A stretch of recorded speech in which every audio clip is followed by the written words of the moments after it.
It's story time. முதுமை பருவத்தை அடைஞ்சதுக்கு அப்புறம் இழந்து போன இளமையை மீட்டு எடுக்கிறதுக்கு ஒருத்தர் எந்த அளவுக்கு போவாருங்கிறத இந்த ராஜாவோட கதையில பார்க்கலாம். இது வரைக்கும் நம்ம சேனலுக்கு சப்ஸ்கிரைப் பண்ணலைன்னா உடனே சப்ஸ்கிரைப் பண்ணி பக்கத்தில் இருக்கிற பெல் பட்டனை கிளிக் பண்ணுங்க. ஸ்டோரி டைம் தமிழ் சேனலுக்காக உங்களுடன் ரவிசங்கர் பாலச்சந்திரன். கதையை கேட்கலாம் வாங்க. முத்துப்பட்டினம்னு ஒரு பெரிய நாடு இருந்துச்சு. அந்த நாட்டோட ராஜா பேரு தீரசேனன். திருமணமாகி ரொம்ப வருஷம் வரைக்கும் அவனுக்கு குழந்தைகளே இல்லை. இப்படியே பல வருஷம் போய் அவனோட மனைவியும் இறந்து போயிட்டாங்க. இவனுக்கும் ரொம்ப வயசாயிடுச்சு. தனக்கு அப்புறமா இந்த நாட்டை ஆட்சி செய்யறதுக்கு தனக்கு ஒரு குழந்தை இல்லையேன்னு அவன் ரொம்ப கவலைப்பட்டான். ஒரு பௌர்ணமி அன்னைக்கு அமைச்சரோட அரண்மனையோட மொட்டை மாடியில நின்று அவன் பேசிக்கிட்டு இருந்தான்.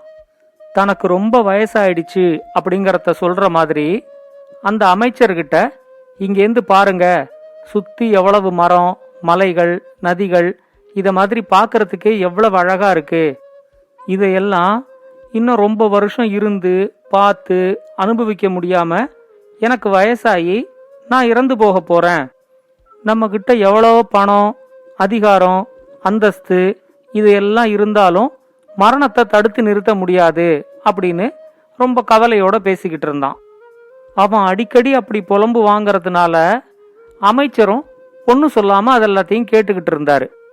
இப்படியே அவங்க ரொம்ப நேரம் பேசிக்கிட்டு இருந்ததுல ராத்திரி 12 மணிக்கு மேல ஆயிடுச்சு. அவங்க 2 பேரும் இப்படி பேசிக்கிட்டு இருக்கும்போது வானத்திலேந்து திடீர்னு ஒரு பெரிய பூ வந்து ராஜாவுக்கு பக்கத்துல விழுந்துச்சு. அந்த பூ கொஞ்சம் கூட வாடாம இப்பதான் மலர்ந்த மாதிரி இருந்துச்சு. அதுலேந்து நல்ல வாசனை வேற வந்துச்சு. பாக்குறதுக்கும் நல்ல பெருசா சாப்பிடுற தட்டளவுக்கு அந்த பூ இருந்துச்சு. ராஜா அந்த பூவை கையில எடுத்து பார்த்துட்டு அமைச்சர்கிட்ட, இது என்ன பூ, எப்படி வானத்திலேந்து இங்க வந்து விழுந்துச்சு அப்படின்னு கேட்டாரு. ராஜாவோட தலைக்கு மேல எந்த மரமும் இல்ல. ஏதாவது பறவை எடுத்துட்டு வந்து போட்டிருக்கலாமான்னு பார்த்தா இரவு நேரத்துல எந்த பறவையும் வானத்துல போகல. அப்படி இருக்கும்போது மேலேந்து ஒரு பூ எப்படி திடீர்னு வந்து இங்க விழுந்துச்சு அப்படின்னு ஆச்சரியமா அவங்க 2 பேரும் பார்த்தாங்க. அந்த பூவை எடுத்து பத்திரப்படுத்தி வச்சுக்கிட்டு அடுத்த நாளைக்கு ஆஸ்தான சோதிடர்கிட்ட இத பத்தி கேட்டு பார்க்கலாம் அப்படின்னு முடிவு பண்ணாங்க. அடுத்த நாளும் அந்த பூ கொஞ்சம் கூட வாடாம அப்பதான் மலர்ந்த மாதிரி இருந்துச்சு. ஆஸ்தான சோதிடர் அந்த பூவை பார்த்துட்டு அவர்கிட்ட இருந்த ஓலைச்சுவடிகள்ல அந்த பூவை பத்தி ஏதாவது குறிப்பு இருக்கா அப்படின்னு பார்க்க ஆரம்பிச்சாரு. அவரோட ஓலைச்சுவடியில இருந்த குறிப்புகளை வச்சு அவரு ராஜா கிட்ட சொன்னாரு, இது தேவலோகத்துல பூக்கிற ஒரு பூ. இந்த பூ எவ்வளவு நாளானாலும் வாடவே வாடாது. தேவலோகத்துல இருக்கிற ஏதோ ஒரு தேவதை இந்த பூவை தலையில வச்சுக்கிட்டு வானத்து வழியா பறந்து போகும்போது தலையிலேந்து கீழே விழுந்திருக்குது. இந்த பூவுக்கு வயசானவங்களோட இளமைய திரும்ப மீட்டு தர்ற சக்தி இருக்கு.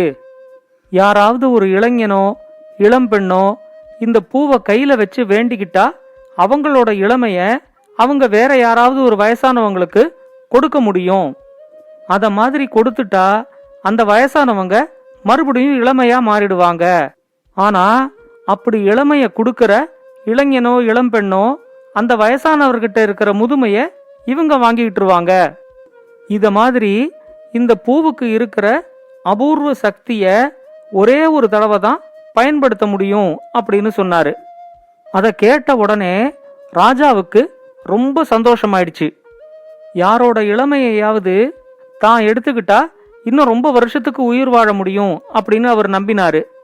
அதனால உடனே அமைச்சர்கிட்ட, எந்த இளைஞன் இந்த நாட்டுல தன்னோட இளமைய எனக்கு தர்றதுக்கு முன் வரானோ அவனுக்கு என்னோட நாட்டுல பாதியை நான் தரேன் அப்படின்னு சொல்லி உடனே தண்டோரா போடுங்க அப்படின்னு சொன்னாரு. ராஜா சொன்ன மாதிரியே அந்த நாடு முழுக்க தண்டோரா போட்டு ராஜாவுக்கு தன்னோட இளமைய கொடுக்கறதுக்கு முன் வர்றவங்களுக்கு அந்த நாட்டுல பாதியை கொடுக்கறோம் அப்படின்னு சொன்னாங்க. ஆனா தண்டோரா போட்டு 1 மாசம் ஆனதுக்கு அப்புறமும் யாரும் தன்னோட இளமைய பாதி நாட்டுக்காக கொடுக்கறதுக்கு தயாரா இல்ல. நாளாக நாளாக ராஜாவுக்கு நம்பிக்கை குறைஞ்சுகிட்டே வந்துச்சு. ராஜா அமைச்சர்கிட்ட, நீங்க போய் எங்கேயாவது தேடி பிடிச்சி ஒரு இளைஞனை அழைச்சிக்கிட்டு வாங்க அப்படின்னு சொன்னாரு. அவரும் எல்லா இடத்துலையும் போய் தேடி பார்த்தாரு. ஒரு கோவில் வாசல்ல 2 பிச்சைக்காரங்க இளமையா இருக்கிறத அமைச்சர் கவனிச்சாரு. ஒருத்தனுக்கு கண் பார்வையே இல்லை, இன்னொருத்தனுக்கு வலிப்பு வந்து முகமெல்லாம் கோணி இருந்துச்சு. அவங்க 2 பேர்கிட்டையும் அமைச்சர் ராஜாவோட அறிவிப்பை சொல்லி, உங்க 2 பேர்ல ராஜாவுக்கு இளமையை தர்றதுக்கு யார் முன்வரீங்க அப்படின்னு கேட்டாரு. உடனே அவங்க 2 பேரும், நாங்களும் அந்த அறிவிப்பை கேள்விப்பட்டோம், நாங்க பிச்சைக்காரங்களா இருந்தாலும் இப்படியே இருந்துட்டு போயிடுறோம், எங்களோட இளமையெல்லாம் கொடுத்து பாதி நாட்டை வாங்கறதுக்கு நாங்க தயாரா இல்ல அப்படின்னு சொல்லிட்டாங்க. முகமெல்லாம் கோணி கண் பார்வையும் இல்லாத பிச்சைக்காரங்க கூட ராஜாவுக்காக தன்னோட இளமையை விட்டு கொடுக்கறதுக்கு தயாரா இல்ல, பாதி நாடு கிடைச்சாலும் அது எங்களுக்கு வேண்டான்னு சொல்றாங்க அப்படின்னு தெரிஞ்சதும் அந்த அமைச்சரும் நம்பிக்கை இழந்து ரொம்ப சோர்ந்து போயிட்டாரு. ராஜா கிட்ட இருக்கிற அந்த தேவலோக மலரால ராஜாவுக்கு எந்த பயனும் இல்லாம போயிடுமோ அப்படிங்கிற மாதிரி அவரு கவலைப்பட்டுக்கிட்டு அரண்மனைக்கு வந்து சேர்ந்தாரு. அப்போ அரண்மனையில சிங்காரம்னு ஒரு கொள்ளைக்காரனை காவலர்கள் பிடிச்சுக்கிட்டு வந்திருந்தாங்க. அவங்கிட்ட ராஜா விசாரணை நடத்திக்கிட்டு இருந்தாரு. உன் மேல காவலர்கள் சொல்லியிருக்கிற இந்த குற்றங்களுக்கெல்லாம் நீ என்ன பதில் சொல்ல போற அப்படின்னு ராஜா சிங்காரத்துக்கிட்ட கேட்டாரு. சிங்காரம் ரொம்ப தைரியமா ராஜா கிட்ட சொன்னா, நான் கொள்ளையடிச்சதெல்லாம் உண்மைதான், ஆனா அநியாயமா சம்பாதிச்சவங்க கிட்ட மட்டும்தான் நான் கொள்ளை அடிச்சிருக்கேன். அத மாதிரி நான் கொள்ளையடிச்ச பணத்தையும் நான் என்னோட சொந்த உபயோகத்துக்கு பயன்படுத்திக்கிட்டதே இல்ல, அத ஏழை எளியவர்களுக்கு தான் நான் பிரிச்சு கொடுத்துருக்கிறேன். அதோட நான் குழந்தைகள் கிட்டையோ பெண்கள் கிட்டையோ இதுவரைக்கும் கொள்ளை அடிச்சதே இல்ல. நான் கொள்ளையடிக்க போகும்போது என்னோட உயிருக்கு எவ்வளோ ஆபத்து ஏற்பட்டாலும் இதுவரைக்கும் நான் யாரையும் கொன்னதும் கிடையாது அப்படின்னு சொன்னான். ராஜாவோட கண்ணை நேருக்கு நேர் பார்த்து சிங்காரம் அப்படி சொன்னதும் அவன் சொல்றதெல்லாம் உண்மை அப்படிங்கிற மாதிரி ராஜாவுக்கு தெரிஞ்சிச்சு. ஆனாலும் அவன் ஒரு கொள்ளைக்காரன், அவனுக்கான தண்டனைய கொடுத்துதான் ஆகணும் அப்படின்னு ராஜா யோசிச்சுக்கிட்டு இருக்கும் போதே திடீர்னு அமைச்சர் வந்து குறுக்கிட்டாரு. அவரு ராஜா கிட்ட சொன்னாரு, இந்த சிங்காரம் பார்க்கறதுக்கு இளைஞனா இருக்கான், அதனால இவனை தண்டிக்கிறதுக்கு பதிலா இவனோட இளமைய நாம வாங்கிக்கலாம். இனிமே இந்த விசாரணைய நான் நடத்துறேன், நீங்க கொஞ்ச நேரம் பேசாம இருங்க அப்படின்னு ராஜா கிட்ட சொன்னாரு. சிங்காரத்தின் பக்கம் திரும்பி, நீ செஞ்சிருக்கிற குற்றங்களுக்கு எல்லாம் உனக்கு மரண தண்டனை தான் விதிக்கணும், ஆனா இந்த தண்டனையிலேருந்து நீ தப்பிக்கிறதுக்கும் உனக்கு ஒரு வாய்ப்பு இருக்கு அப்படின்னு பேச ஆரம்பிச்சாரு. உடனே சிங்காரம் கேட்டான், நான் என்னோட இளமைய ராஜாவுக்கு கொடுத்துடணும், அப்பதான் நான் உயிர் தப்ப முடியும் அப்படின்னு சொல்ல போறீங்க, அதோட இல்லாம பாதி நாடு வேற எனக்கு கிடைக்கும் அப்படின்னு சொல்லி எனக்கு ஆசை காட்ட போறீங்க அதானே அப்படின்னு கேட்டான். உடனே அமைச்சரும், ஆமா நீ சொல்றது சரிதான், உன்னோட இளமைய ராஜாவுக்காக கொடுக்கறதுக்கு நீ தயாரா இருக்கியா அப்படின்னு கேட்டாரு. உடனே சிங்காரம் அந்த அமைச்சரவையில இருக்கிற எல்லாரும் கேட்கிற மாதிரி பயங்கரமா சிரிச்சான்.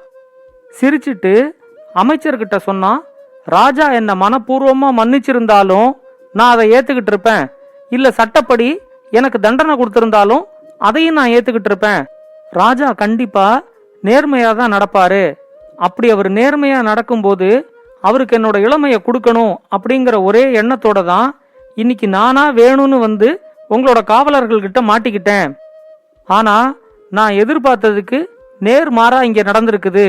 ராஜா தன்னோட சுயநலத்துக்காக என்ன பயன்படுத்திக்க பார்த்திருக்கிறாரு, அதனால இப்போ என்னால என்னோட இளமைய ராஜாவுக்கு தர முடியாது, நான் என்னோட முடிவை மாத்திக்கிட்டேன் அப்படின்னு சொன்னான்.